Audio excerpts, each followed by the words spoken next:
চেতনা বাংলাদেশের রাজনীতিবিদদের পছন্দের একটি নাম। চেতনা চেতনা মানে হচ্ছে লুটপাট আর চেতনা দিয়ে মানুষকে অচেতন করে রাখার একটি পন্থা। উঠতে বসতে শুতে যতবার আমরা ৭১ বলছি যে ইতিহাসের বইও ঘুমিয়ে পড়বে। প্যাসিস্ট শেখ হাসিনা চেতনার ইনজেকশন পুশ করে গত ১৭ বছর এই জাতিকে অচেতন করে রেখেছে। কোটি কোটি টাকা পাচার করেছে বাইরের দেশে, আর দেশটাকে করেছে তলাবিহীন ঝুড়ি।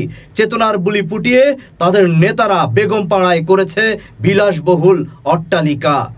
যারা শেখ হাসিনা পালিয়ে যাওয়ার পরেও আবার সেই একই চেতনার বুলি ফুটাচ্ছে, তারা কোন দলের সেটি এখন প্রশ্ন।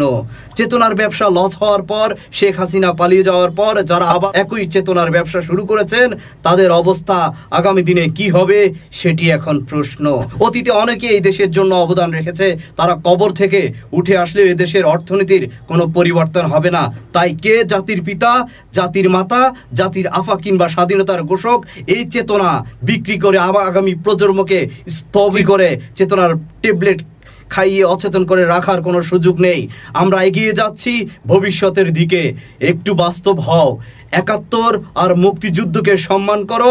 ২০২৫ নিয়ে ভাবো। আগামী দিন শুধু সম্ভাবনার।